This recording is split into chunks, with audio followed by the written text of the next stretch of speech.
오늘은 본문 말씀에 있는 그대로 너희는 이렇게 기도하라. 우리가 흔히 이 기도문을 주기도문이라 이렇게 이제 합니다. 그 바운즈라는 신학자는 신앙생활에 기도보다 더 중요한 것은 없다. 기도보다 더 중요한 것은 없다. 이렇게 했어요. 패드릭 존 스톤이라는 사람은 내가 일하면 일하는 것이지만 내가 기도하면 하나님이 일하신다. 이렇게 했어요. 기도하면 하나님이 일하신다. 그 타이스라는 분은 재밌는 말을 했어요. 예수님은 너희는 가서 이렇게 설교해라, 이렇게 전도해라 한마디도 안 하셨지만 이렇게 기도하라 하면서 기도에 대한 말씀을 가르쳤다고 하고 있습니다. 스펄전은 기도하지 않고 성공한 것 때문에 망한다 이렇게 말했습니다. 기도는 매우 중요하죠.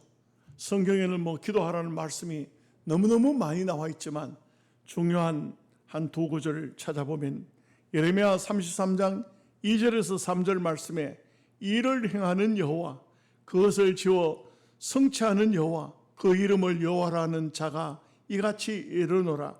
너는 내게 부르짖으라. 내가 내게 응답하겠고 내가 알지 못하는 크고 비밀한 일을 내게 보이리라. 이 기도가 얼마나 중요한가. 우리가 알지 못하는 크고 비밀한 것도 기도하면은 다 알려주겠다는 것을 약속합니다. 역대하 7장 14절에 내 이름으로 일컫는 내 백성이 그들의 악한 길에서 떠나 스스로 낮추고 기도하여 내 얼굴을 찾으면 내가 하늘에서 듣고 그들의 죄를 사하고 그들의 땅을 고칠지라. 참 아주 귀한 말씀이에요. 우리가 기도하면, 회개하면 하나님께서 죄를 사하시고 땅을 고쳐주시겠다. 이것은 뭘 말합니까? 우리가 하나님과 관계가 이루어지면 이 세상 나라도 잘 복된 삶을 살게 하겠다는 하나님의 말씀인 것입니다. 그래서 우리는 기도한다는 것은 매우 중요합니다. 아무나 기도하는 것이 아니에요. 살아계신 하나님을 믿을 때에 기도하는 것이죠. 자, 오늘 좀 말씀이 많아서 본문으로 바로 들어가 봅니다. 9절 말씀을 같이 읽겠습니다. 그러므로 너희는 이렇게 기도하라. 하늘에 계신 우리 아버지여, 이름이 거룩히 여김을 받으시오며.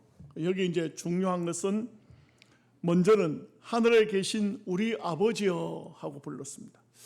예수님이 이 땅 위에 오시기 전에는 예수님 이외에 수많은 주의 종들, 선지자들, 제사장들 누구도 하나님을 아버지라고 부르지 않았어요. 한 번도 감히 하나님을 어떻게 아버지라고 부르느냐, 이거 부르지 않았어요. 그런데 예수님이 오셔서는 하나님을 꼭 아버지라고 불렀어요. 아버지요, 아버지요. 예수님이 한 번도 여호와여 이렇게 말하지 않았어요. 아버지라고 불렀습니다. 아버지는 누굽니까? 아버지는 우리를 낳으신 분입니다. 그렇기 때문에 아버지는 자식을 살펴주는 것이 당연하죠. 우리가 기도할 때에 정말 중요한 것은 우리가 기도하는 분이 누군가 하는 거예요. 하나님, 어떤 분은요, 하나님이여, 하나님이여 해요. 하나님이여는 다 찾아요. 부처를 믿는 사람도 부처 하나님을 찾는 거예요. 무당들도 하나님을, 하늘에 계신 하나님을 찾는 거예요. 그러나 우리가 찾는 하나님은 어떤 분이시냐? 아버지시라. 우리와 관계가 굉장히 밀접한 관계에 있는 아버지라 이거죠. 그래서 아버지는 아들의 요구를 다 들어주시는 분이에요. 그래서 우리가 아들로서 아버지를 찾아 기도하는 겁니다. 아버지여 하고 부르는 것은 매우 중요합니다. 우리가 영적인 벙어리가 아닌 이상 언제나 아버지를 많이 불러야 돼요. 아버지여. 아버지라고 이름을 부른다는 것은 우리가 하나님과 우리의 관계가 어떤 관계다 하는 것을 말해주고 있어요. 예수님은 특별히 지금은 성경을 보면은 조금 번역이 이상한 번역이 있습니다만 아빠 아버지라 이렇게 했는데 실제는 그 아람 말로 아바 아버지, 거룩한 아버지면서 아버지라는 말 사실은 이 말 자체가 아빠 아버지 그 말은 맞기는 맞아요. 그런데 이제 우리가 그렇게 하는 것은 조금 어린 아이적인 표현이고 우리는 거룩한 아버지면서도 우리가 그렇잖아요. 좀 성년이 되면 성장하면은 아버지를 부를 때 아빠 이렇게 부르는 거 조금 저속해 보여요. 그러나 우리가 어른이 되고 나도 자식을 키우고 하면은 아버님, 아버지 이렇게 이제 부르는 것이 참 귀한 모습이죠. 그래서 하늘에 계신 그냥 하나님 이렇게 하지 않았어요. 하늘에 계신 아버지요. 이 아버지라는 말은 우리를 낳으신 분, 우리와 친밀한 관계, 뭐 천지 만물 만드시고 그런 것을 떠나서 나와의 관계에서 아버지가 되신다. 그래서 우리가 항상 불러야 할 이름은 아버지입니다. 하나님 아버지로 불러야 됩니다. 옛날에 어떤 분 기도하는데 새벽기도 시간에 특별히 새벽기도 시간에 여호와여 여호와여 이렇게 부르더라고. 그래서 내가 계속 또 평상시 얘기를 하려고 하면은 그 기도 안 하는 데 가서 그런 얘기하면 또 오해가 될 것 같기도 한데 내가 그랬어요. 어깨를 뚝 두드리고 그렇게 부르지 말라고. 여호와는 하나님의 본명인데 그거 어떻게 그래?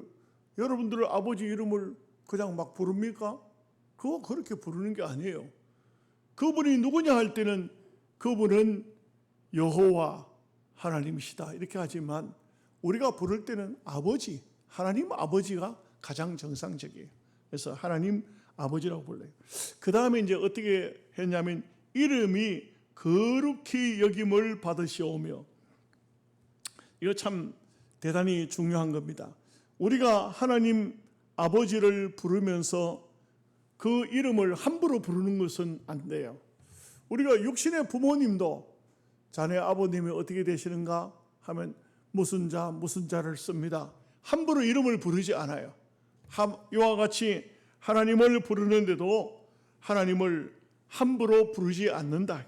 그래서 그 이름을 거룩히 부른다 하는 것은 굉장히 중요한 의미를 가지고 있어요. 그래서 우리가 그 유대인들의 모습을 보면 하나님 아버지 이런 말이 나올 때 또는 엘로힘, 여호와 뭐 이런 이름이 나올 때 그들은요 굉장히 그 이름을 중요하게 생각하고 두렵게 생각하고 거룩히 생각했어요. 그래서 이름이 나올 때마다 어떤 서기관들은 목욕 제게하고 와서 그 이름을 쓰기도 하고 또 어떤 제사장은 서기관은 붓을 씻어가지고 새로 여호와라는 이름을 새로 쓰기도 하고 또 어떤 사람은 심지어 붓을 바꾸어서 그 이름을 쓰기도 하는 그야말로 그냥 이렇게 이 성경을 번역하다가도 여호와라는 하나님의 이름이 나오면 그야말로 정자를 하고 자세를 바로 고쳐 앉아서 그야말로 붓을 바꾸든지 씻든지 목욕을 하든지 그래서 그 이름을 썼다는 거예요. 그 뭐 여호와라는 이름이 자주 나올 수 있잖아요. 그러면은 계속 목욕할 수는 없으니까 그냥 목욕하고 왔다가도 그 여호와라는 이름이 나오면 이번에는 붓을 바꿔서 또는 뭐 붓을 계속 바꿀 수도 없으니까 많이 나오는 성경도 있잖아요. 그러니까 붓을 씻어가지고라도 썼다는 것은 이 마음 자세를 말하고 있는 겁니다. 우리가 하나님을 어떤 마음 자세로 찾고 있느냐, 하나님의 이름을 거룩히 부른다는 것은 이거는 굉장히 중요한 겁니다. 하나님 이름을 함부로 부르면 안 돼요. 하나님의 이름을 함부로 부르는 것은 그것은 망령된 거예요. 우리가 육신의 아버지 이름도 함부로 막 부르지 않잖아요. 그렇게 하면 그건 틀림없이 못 배운 사람 이렇게 그 인정을 스스로 할 수밖에 없는 것이죠. 그래서 우리는 하나님의 이름을 거룩히 여김을 받으시오며 하나님의 이름을 거룩히 불러야 돼요.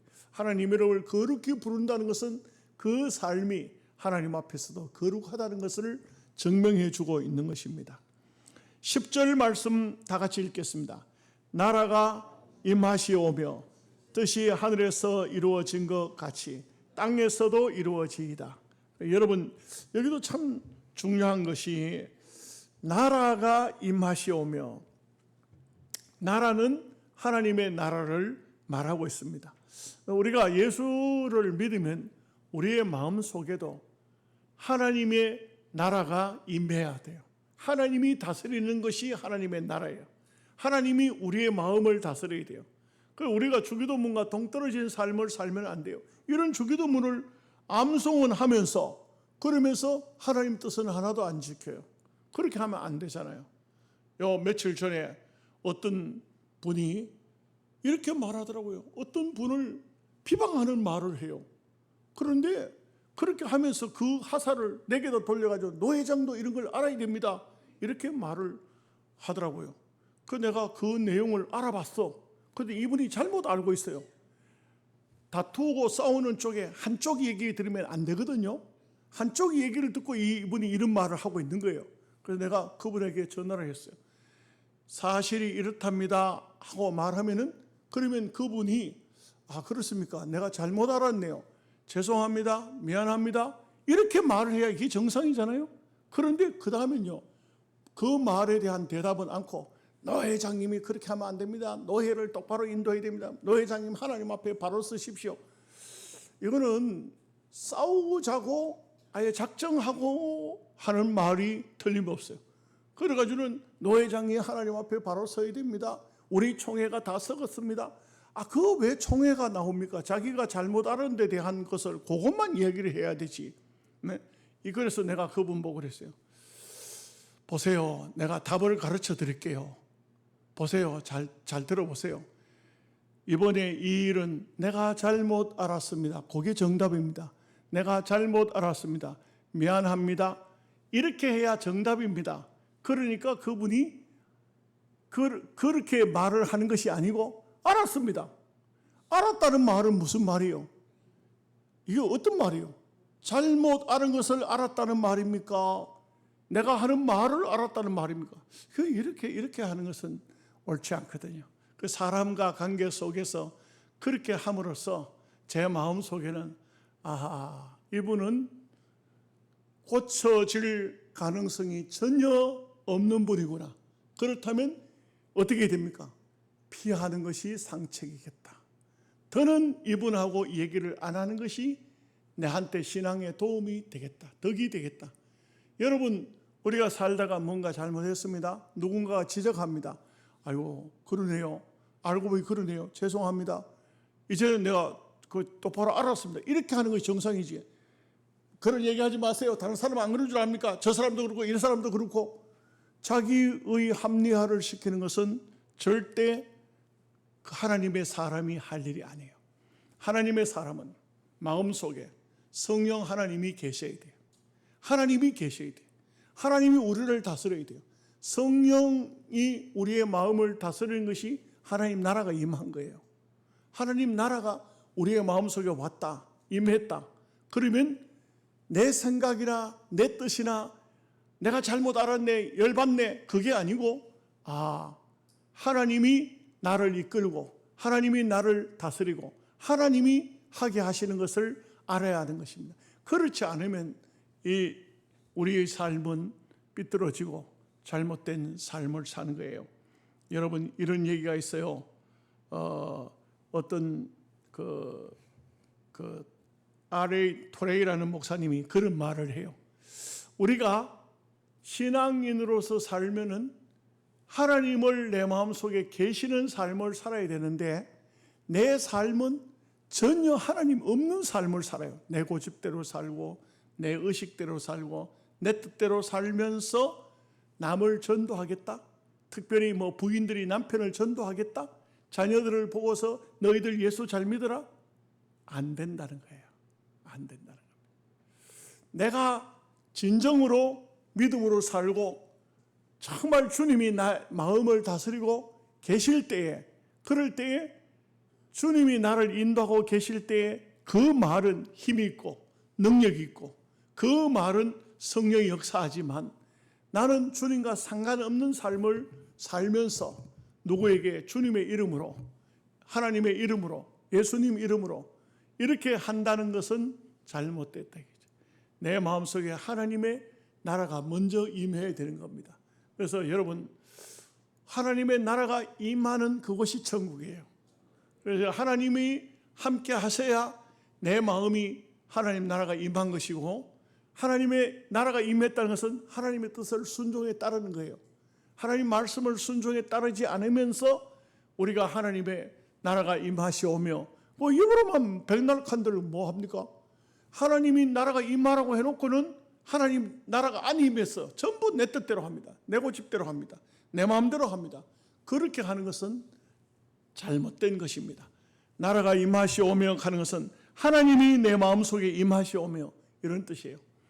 그 리차드 범블란트라는 목사님이 계세요. 이분은 루마니아가 공산국가가 되기 전에 목사님으로 목회를 하시던 분인데, 루마니아가 공산국가가 되면서 주의 종들이 다 배신합니다. 다 하나님을 떠납니다. 그런데 이 범블란트 목사님은 끝까지 믿음으로 사시는 분이에요. 이분이 공산당들이 감옥에 갖다 가두었어요. 가두었는데 그 목사님에게 성경책도 볼 수 없게 하고, 또 감옥 속에서, 그 아주 열악한 감옥 속에서 살아가는데도 늘 기도를 하고, 기도가 끝나면 또 주기도문을 하고 이러니까 이게 보고가 된 것 같아요. 그래서 이 범블란트 목사님에게 음식에다가 마약을 타서 주는 겁니다.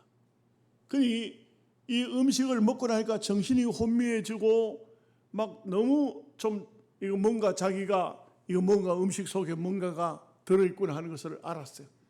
조금 지나니까 주기도문을 외울 수가 없어요. 다 잊어버리고 머리가 백치가 된 거예요. 아무것도 할 수가 없어요. 기도를 하려고 하면 기도가 안 되는 거예요. 기도를 할 수가 없어요. 머리가 백치가 되어가지고 뭘 기도해야 되는지도 몰라요. 본인이 내가 목사였고 그리스도인이었다는 것만 그 정도만 알아요. 2년을 음식에다 마약을 타서 먹인 거예요. 이 감옥 속에서 2년 만에 모든 것을 다 잊어버렸어요. 그야말로 알고 있는 것은 예수, 그분은 나의 생명의 구주, 그것만 알고 있지 기도도 할 수 없고 주기도문도 못 외우는 거예요. 2년 만에, 이분은 14년 감옥살을 했는데 2년 만에 드디어 이제 상부에 보고돼서 이제는 범블란트 목사님이 모든 것을 다 잊어버렸습니다. 이제 그 보고가 됐겠죠. 이제는 마약을 주지 마라. 마약을 안 줘도 된다. 그래서 2년 만에 올바른 음식을 먹는데 이분의 정신력이 얼마나 강건한지 한 6개월 정도 지나니까 정신이 돌아오기 시작하는 거예요. 그래서 정신을 회복해요. 근데 이 공산당들에게 보이면 안 되잖아요. 그때부터 기도를 하는데 주기도문을 다 암송을 할 수 있었어요. 다시 회복이 돼서 주기도문을 암송하고 난 다음에 이분이 감옥 속에서 펑펑 운 거예요. 왜? 너무 감사해서, 너무 감격스러웠어. 주기도문을 암송하고 이렇게 펑펑 울었다는 그런 참 그분이 나중에 미국 가서 이제 자기 자서전 썼거든요.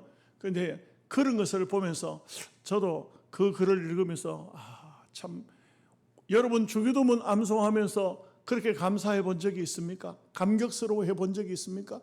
이게 바로 주님이 가르쳐 주신 기도가 얼마나 중요하다 하는 것입니다. 마치 그 신앙생활 하는 분들 중에 어떤 분은요, 신앙생활을 하다가 문제가 왔을 때, 그럴 때 목사님들 중에 그렇게 가르치는 분도 있어요. 주기도문을 암송하시오. 그러나 어떤 분은 주기도문을 얼마나 암송했느냐, 숫자를 셀 수가 없지만 자기 생각에 주기도문을 한 5만 번쯤 암송한 것 같다 그래요. 계속 주기도문을 시간만 나는 대로 암송을 했더니 병도 떠나고 마음의 건강도 왔다, 그런 간증도 있어요. 그래서 우리가 이 주기도문이라는 것은 매우 중요한 것입니다. 그 다음에 보면은 뜻이 하늘에서 이루어진 것 같이, 뜻이 하늘에서 이루어진 것 같이 땅에서도 이루어지니이다. 뜻이 하늘에서 하늘나라는 천상세계 주님의 나라는 하나님 뜻이 안 이루어진 것이 없어요. 그 다 하나님 뜻대로 되는 거예요. 모든 천상의 세계는 하나님 뜻대로 다 움직여요. 천사들도 이게 영적인 세계 모든 것이 다 하나님 뜻대로 이루어집니다. 그렇게 이루어지는 것처럼 이 땅에서도 그렇게 이루어지게 해달라 하는 것입니다. 여러분, 이 땅 위에서 하나님 뜻이 어떻게 하면 이루어지는 것입니까?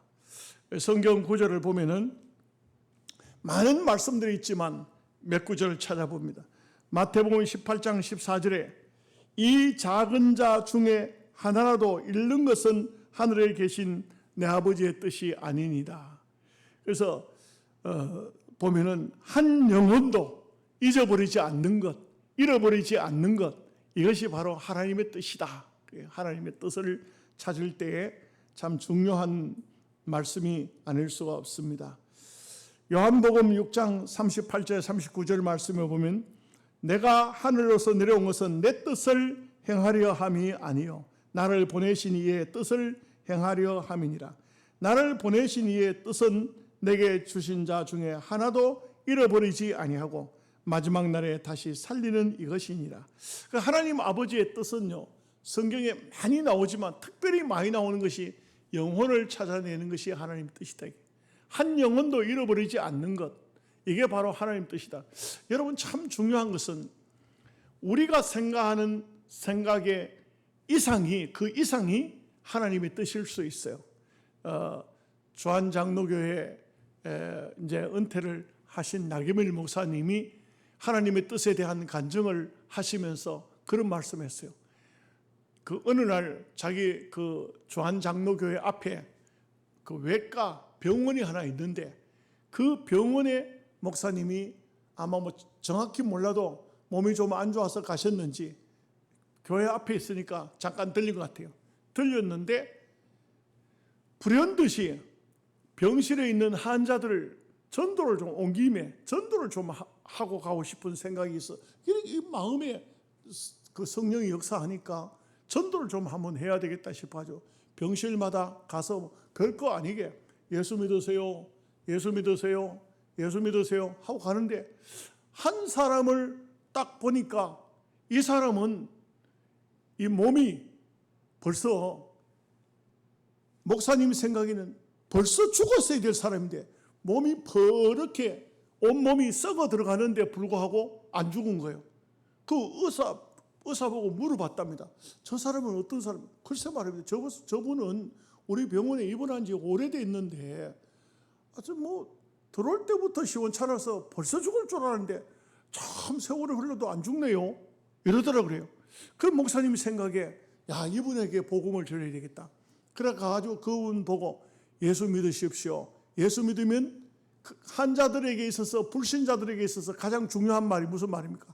살 수도 있다는 거죠. 병원에 입원한 사람에게 살 수 있다는 게 이게 최고 희망이거든, 소망이거든요. 예수 믿으세요. 예수 믿으면 당신도 살 수 있습니다. 그러니까 이분이요, 처음에는 눈도 안 뜨던 사람이 눈을 뚝뚝 쳐다보면서 적은 아주 작은 목소리로 내가 예수 믿으면 살 수 있어요? 하고 묻는 거예요. 그 목사님이 처음에는 예수 믿으면 살 수도 있습니다 가다가 에라 뭐까지 하나님께 맡기고 삽니다. 예수 믿으면 삽니다. 그러니까 이 사람이 뭐라고 하면 그러면 믿죠 이렇게 하는 거라. 산다 하니까 말이죠. 믿겠다는 거야. 그러니까 그 목사님이 전도를 해놓고 집에 와서 가만히 생각하니까 기가 막힌 거예요 이게. 왜 그러냐, 예수 믿으면 산다고 했는데 죽으면 이 사람이 죽더라도 얼마나 실망하겠노 말이요. 그래서 하나님 앞에 그 영혼을 위해서 기도했다는 거예요. 하나님, 그 사람이 예수 믿으면 산다고 했으니까 예수를 믿게 하시고 살게 해달라고 기도했다는 거예요. 그 기도하고 시간 나는 대로 그 병원을 찾아가서 그 사람 위해서 안수기도를 해주고 이렇게 했는데 한 석 달쯤 지나니까 이 사람이 몸이 누워있더니 움직이도 못한 사람이 일어나 앉아서 밥을 먹더니 어느 정도 되니까 이분이요, 교회가 바로 병원 앞에 교회니까 이분이 교회를 왔더라는 거예요. 여러분, 놀라운 것은요, 그분이 정말 살아가지고 예수님을 영접하고 그리고 주한 장로교회 서리 집사까지 됐다가 천국을 가더라는 거예요. 이게 무슨 얘기냐 하면은 하나님이 선택된 백성은 죽고 싶어도 죽어지는 것도 아니다. 함부로 죽어지는 것도 아니다. 하나님의 선택된 백성은 반드시 하나님 아버지를 영접하더라 이거예요. 예수를 믿더라 이거예요.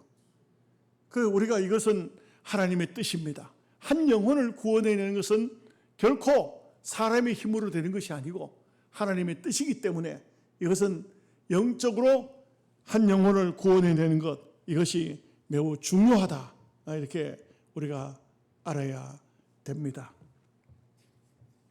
그 다음에 11절 말씀 같이 읽겠습니다. 오늘 우리에게 일용할 양식을 주시옵고. 여러분이 우리가 대한민국에서는 먹는 문제가 그렇게 심각하지는 않죠. 그렇게 심각하지는 않습니다. 그런데 참 지금도 저 아프리카 지역이나 또 북한 사람들이나 먹는 문제 참 심각하죠. 참 심각합니다. 하루하루 양식이 있는 것으로 감사하라는 것을 성경은 말씀하고 있습니다. 참 일용할 양식이라는 것은 한 달 쌓아놓는 것이 일용할 양식이 아니에요. 그날 하루 먹을 수 있는 양식이 있으면 감사하라는 것입니다. 참 저는 목회자이기 때문에 그렇지만 성지순례를 갔을 때 또는 필리핀에 선교 단기 선교를 갔을 때 참 가난한 사람들 많이 만나봤어요. 참 그 필리핀에 갔을 때 그때 제가 처음으로 우리 교회에서 필리핀에 있는 인문희 선교사에게 그 선교비를 보냈거든요. 그랬더니 목사님 꼭 한번 좀 이렇게 필리핀 오시는 게 좋겠습니다 하고 그 연락을 받고 제가 그 목사님 자기 부인의 오빠면 어떻게 되나요? 족보가. 그 목사님하고 같이 갔어요. 같이 갔더니 그래서 이제 목사님이 그래도 한국의 목사님 왔다고 막 과일도 사가지고 대접하고 이렇게 하고는 그러고는 물어봐요. 목사님 어디를 한번 가보고 싶습니까? 하고 물어요. 그런데 그 목사님을 통해서 제가 들은 간증이 있어요. 뭐냐면 이분은 복음을 전하니까 마약 하는 사람 또 이렇게 막 그 창녀들 데리고 있는 포주 이런 사람이 전도를 받아가지고 예수님을 믿고 이분이 인문희 선교사가 신학교를 해요. 그 필리핀 원주민들에게 신학을 가르쳐요. 그러니까 그 신학을 배운 사람들이 필리핀 목사가 되는 거예요. 목사가 돼가지고 그들에게 그 5만 원이면 한 달 동안 당시의 돈으로 5만 원이면 자기 가족 식구하고 그 목사가 살아가는데 지장이 없다 해가지고 우리 교회에서 10만 원씩 매달 보냈거든요. 그러니까 나는 생각나는 게 필리핀 현직에 있는 선교사를 그 필리핀 사람이 목사 된 사람을 만나고 싶다 하니까 그럼 갑시다. 갔어요. 갔더니 그 현지 목사가 심호하는 교회를 갔어요. 그랬더니 교회 안에 아무것도 없어요. 아무것도. 그 교회 안에 왜 이렇게 아무것도 없느냐고 물어봤더니 하루에 한 번씩 물이 들어온다는 거예요. 물이 들어오는데 그 물이 물이 들어왔다가 물 빠지고 나면은 다시 또 이렇게 깨끗한 물을 가지고 청소를 해야 교인들이 앉아서 예배를 드릴 수가 있어요. 냄새가 난다, 예배당 안에. 그러니까 여기는 가구고 뭐고 아무것도 놓을 수가 없어요. 그러니까 예배가 시작되면 교인들이 예배하러 들어오면은 그러면 자기가 예배할 수 있는 기구를 들고 나가서 갖다 놓고 쉽게 말하면 강대상 들고 갖다 놓고 설교를 하고 예배 끝나면 또 그거 다 치워야 되는 거예요. 이런 열악한 환경이에요. 그런 열악한 환경에 교인들의 가정을 갔는데 방이 조그마한 방인데 제가 지금 정확히 기억은 안 납니다만 그 조그마한 방에 7명인가 8명인가 사람이 산다는 거예요. 어떻게 요 사람이 다 놓을 수가 없는데 어떻게 되냐 했더니 이렇게 그물로 된 거 있지 않습니까? 그죠?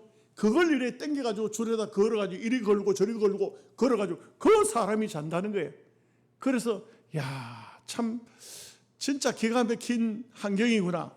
그런 이제 이걸 다 구경을 다 하고 나니까 그 선교사 그 현지 목사님이 우리 식사를 준비했다는 거예요. 우리 식사를. 그래서 목사 세 사람, 이 선교사님하고 저하고 그 목사님하고 같이 세 사람인데 식사를 준비했다니까 우리가 식당에 가서 마땅히 먹어야 되지만 또 식사를 준비했다니까 어떻게 합니까?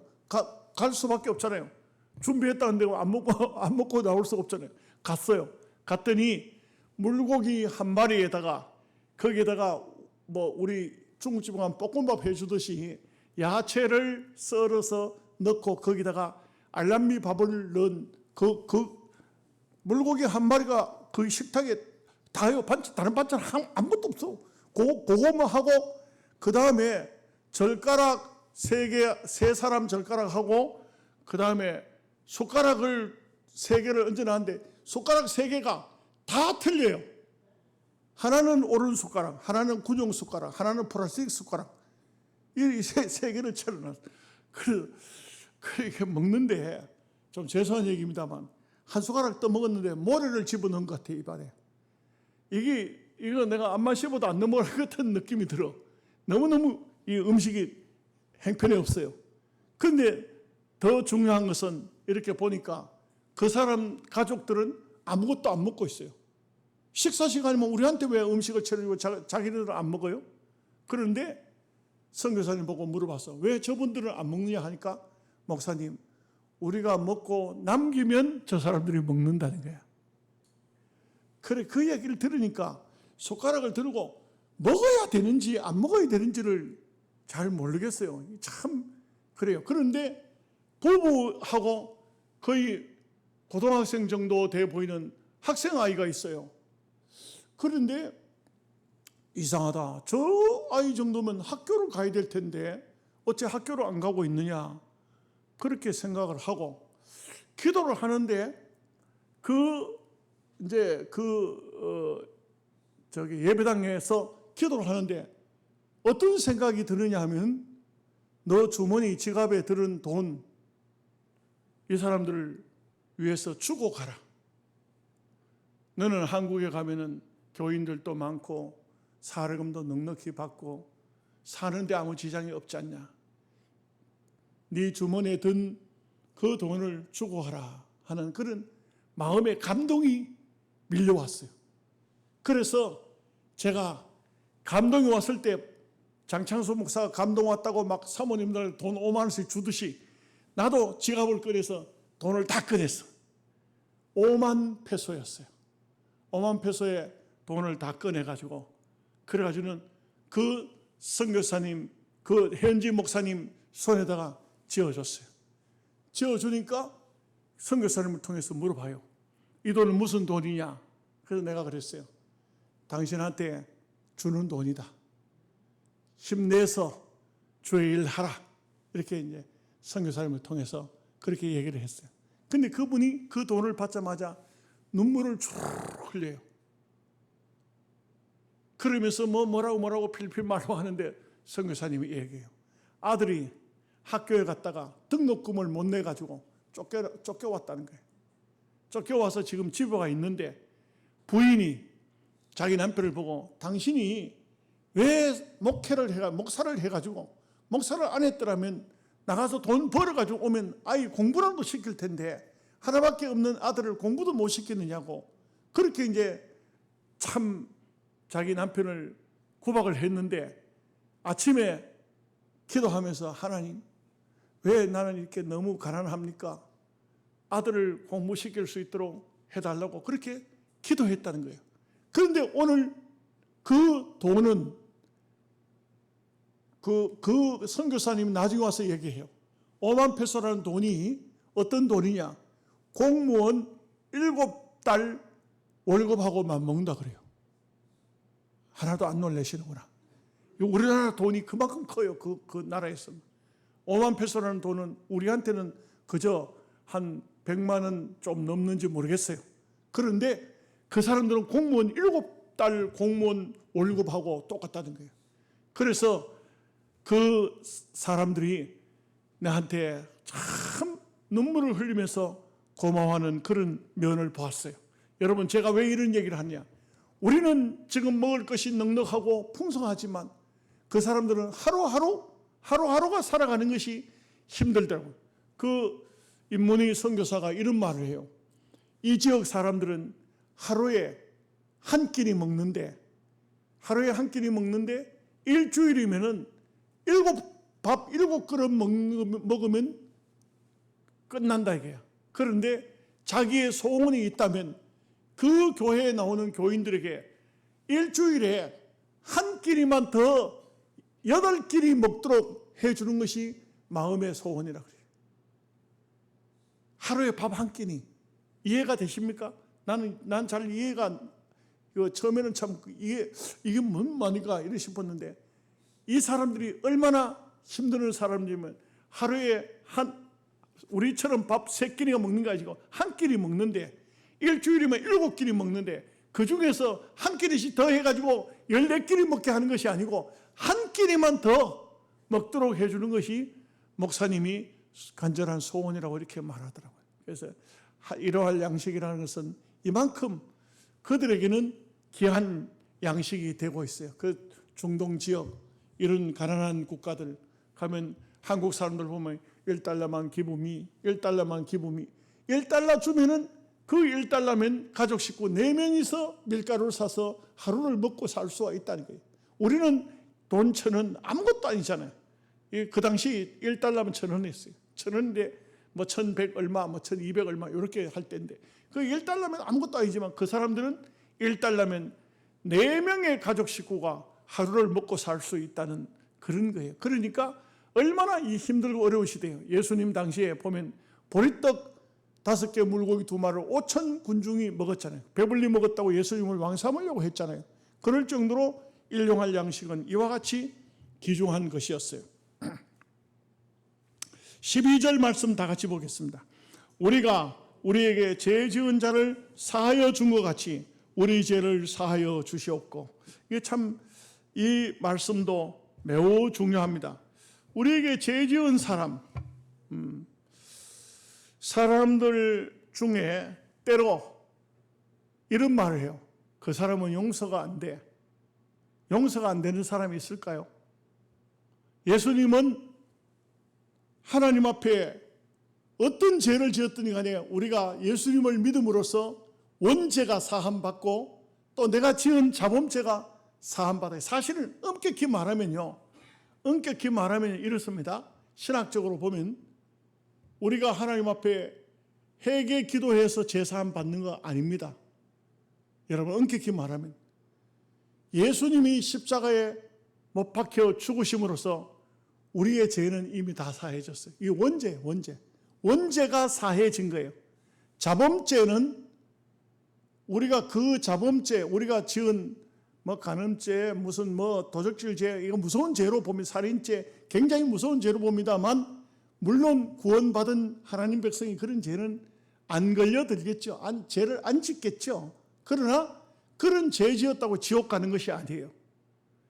죄는 예수 그리스도께서 십자가 위에서 피 흘려 죽어 주심으로써 우리의 원죄가 다 사해진 거예요. 우리의 근본적인 죄가 다 없어진 거예요. 그런데 왜 우리가 하나님 앞에 회개 기도를 해야 됩니까?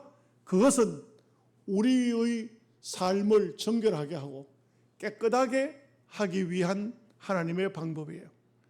우리가 죄를 지었을 때 구약에도 보면 속죄제 제사를 드리고 속건제 제사를 드리고 이렇게 하지만 분명한 것은 그렇게 제사를 드렸다 해서 구원받고 안 받고가 아니라 영적으로 구약시대의 사람은 장차 오셔서 우리의 죄를 사해 주실 예수님을 바라본 것이고, 또 오늘 예수님 당시에는 예수님이 십자가에 죽으심으로써 근본적인 죄를 사한 것이고, 오늘 우리도 예수님이 죽으신 그 십자가에 죽으신 것을 돌아보면서 그 십자가를 통해서 구원받은 것이지, 내가 하나님 앞에 뭐 회개 기도를 열심히 했으니까 죄 사함 받고 그게 아닙니다. 그래서 이걸 근본적으로 말하면 예수님을 믿을 때 뭘 믿는 겁니까? 나를 위해서 죽어주신 예수님을 믿을 때 제사함 받는 거예요. 이게 제사함이에요. 이게 진정한 제사함이에요. 무슨 말인지 이해가 되십니까? 요즘에 뭐 피곤해서 그런지 제가 한 설교가 잘 안 들린다 하는 분이 계시더라고. 기가 먹어서 안 들리는 게 아니고 안 들어온다는 거예요, 마음에. 그래서 오늘 또 기도했어요. 하나님, 제 설교가 성도들 마음속에 들어가게 해 주십시오. 예. 안 들린다는 것은 귀가 멀어서 안 들리는 것이 아니고 이 말씀이 내게 들어와서 이해가 안 된다는 것이요.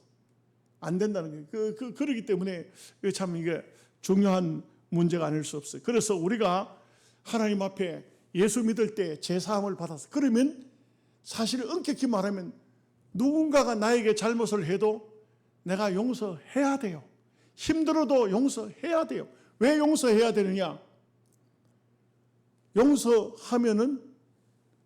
용서함으로써 말미암아 그 사람이 자유를 누리는 게 아니고, 여러분 오해하시면 안 돼요. 그 사람이 자유를 누리는 게 아니고 내가 용서함으로 내가 자유를 누리는 거예요. 내가 자유를 누려요. 여러분, 남을 용서 못하는 분 있죠? 제가요 건강 세미나를 하면서 많은 분이 그런 건강 세미나 하다 보니까 상담을 하자고 와요. 상담하자고 오는데 주로 암에 걸리고 큰 불치병에 걸리고 이런 분들은요 대체적으로 남편이 믿음으로 안 살아.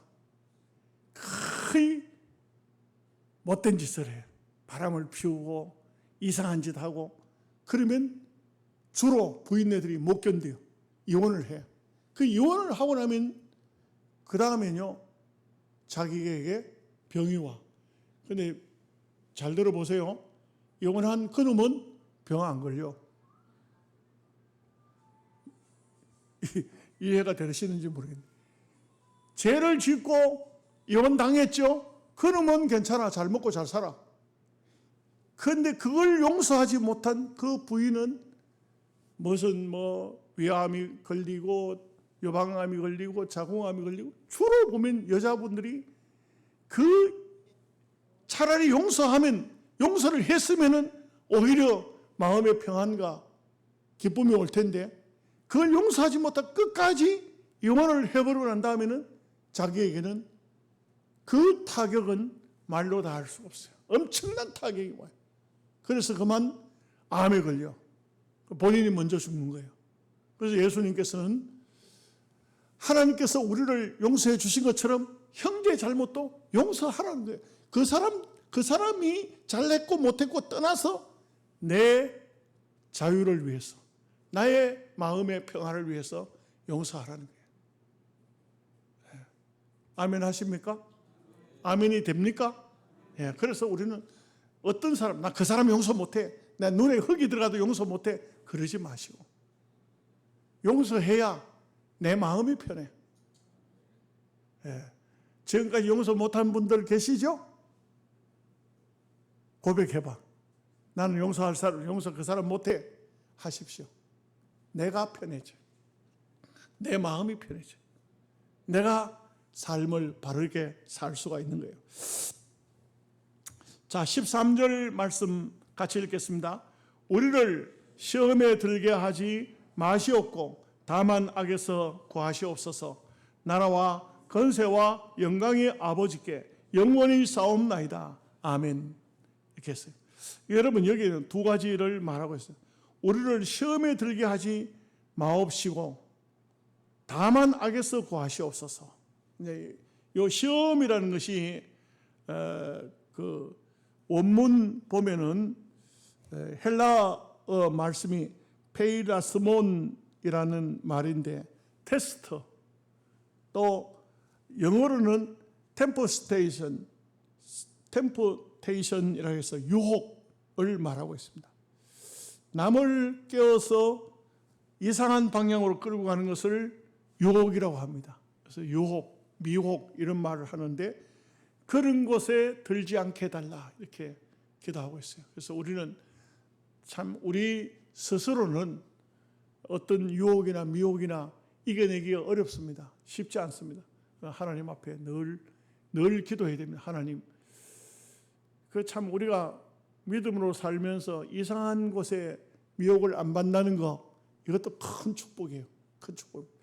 대체적으로 보면 유혹에 빠져가지고 성적으로 범죄하는 경우도 있지만, 주로 오늘날 같은 경우에는 유혹에 빠지면 어떤 곳에 많이 빠집니까? 돈에 많이 빠져요. 참 그 돈에 많이 빠지거든요. 그 우리가 기도해야 돼요. 하나님 지혜를 주옵소서. 물질을 지키는 것도 내가 지키는 것이 아니에요. 하나님이 지켜주셔야 돼요. 하나님이 안 지켜주시면 그냥 날아가는 거예요. 그냥 날아가는 거예요. 하루아침에 날아가요. 어떤 분은요, 보니까 그냥 이렇게 보이스 피싱을 당하는 경우도 있지만, 눈 번이 뜨고 이상한 곳에 투자해가지고, 그 사람이 그럴 줄 몰라. 그럴 줄 모르는 게 바로 그게 인간이에요. 한순간에 속는다고요?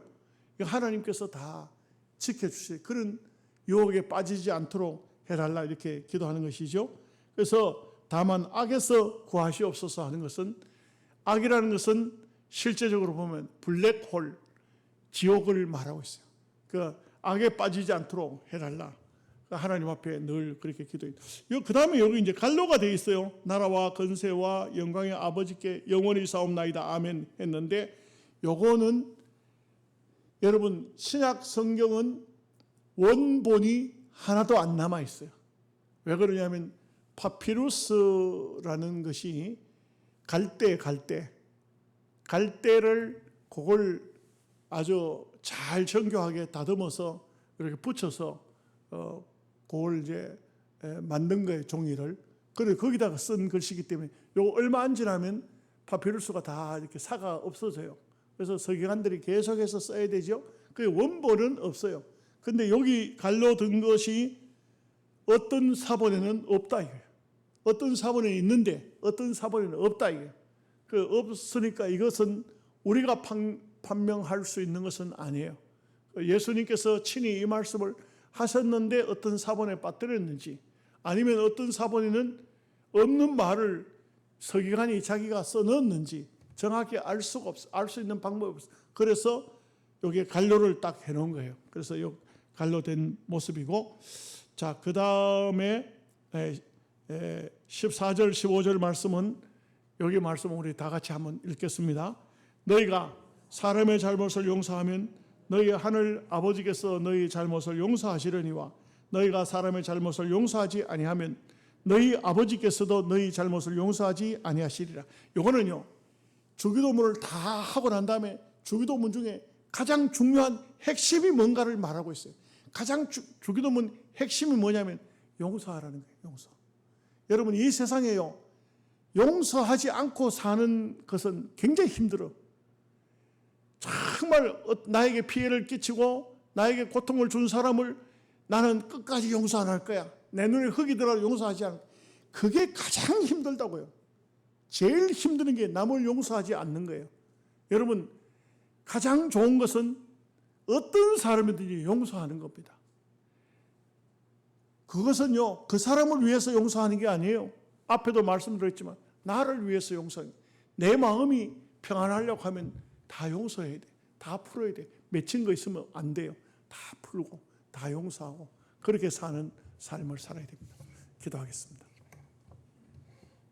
하나님 아버지, 감사합니다. 오늘 주기도문을 통하여 너희는 이렇게 기도하라는 주님의 음성, 주님의 말씀을 상고하였습니다. 우리 모두가 다 이 말씀대로 잘 순종해서 살아갈 수 있도록 은총을 주옵소서. 예수님의 이름으로 기도하옵나이다. 아멘.